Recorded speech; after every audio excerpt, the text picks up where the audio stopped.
I want you to take a wild guess, right?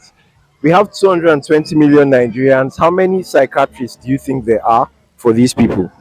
Um, for the fact that I said I should take a wide guess, I'm just going to call a number. I don't even think if we have psychiatrists in Nigeria, but let's say maybe 1,000. I'll say maybe like 200, 300, thereabouts, because I know Nigeria don't really give more focus to that. So far, so good. I think the one I know about would be like two or three. And so we don't have the capacity. We actually have less than 300 psychiatrists for over 220 million. I'm not surprised at all. Trust me, I'm not surprised. Actually, studies show that we have 1 in 4 people in Nigeria struggle with mental health issues. It's so sad. It's so sad. But the way we are structured, most parents in the house, even if they notice their child have some of this challenge, prefer to either take the child to an hospital and feel the child, or rather go spiritual. It's something you have to pray, and it doesn't need once you pray. But these things are things you need to give more attention to. You observe and actually get to understand that this child needs a process to follow, not just the basics.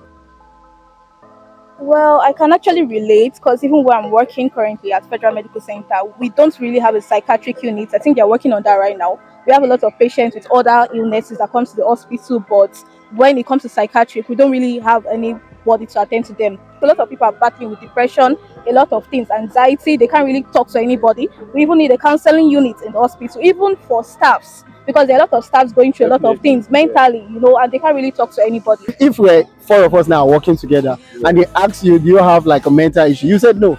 You get the problem is the first thing is we don't even admit to the fact that we have those particular issues. So that's a challenge. So if we don't agree to it that we have these issues, how do we approach those that can help us with it?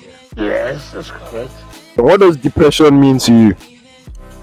Depression, for me, basically, it means when someone is not actually getting his thought factor right. Understand? And he feels sad, not really in the flow with what's going on around them. Basically, that's what I feel it is for me. Man, this question is deep. I knew it coming from this angle though. No. The reason why I said it's deep is because I think there was a time last year in which I went into this particular numb period of time where I, not like I hated people, but I never saw the reason to continue with whatever I was doing then. And it included breathing. You get, I was not suicidal. I'm a Christian by faith. So I don't think suicide is actually an option. But I wasn't thinking towards the end of suicide, but I was not seeing reason to even breathe in itself in general, you get. So I just needed to just lock myself. So if I would define depression, I think I would define it to that particular feeling I was having sometime back last year, 2025, you get. So it's that particular season where nothing makes sense to you. You get. And for the fact that nothing makes sense, you don't care that it doesn't make sense. You're just living.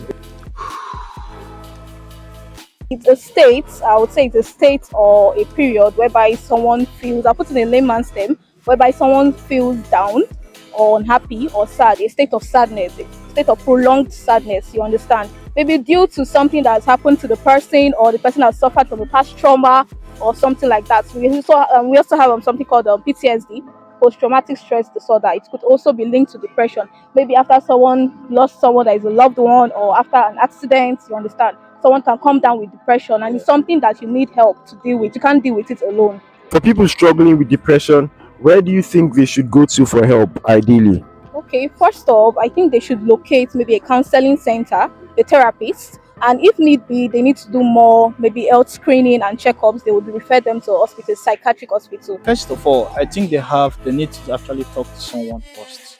They have to actually have to talk, because basically most people doesn't get the idea of psychiatrics. So I think they should actually basically talk to someone first. Then if the person have knowledge of actually the process of taking them to the psychiatrist, then they can now follow that process. I would say during my downtime, I love hanging out with friends.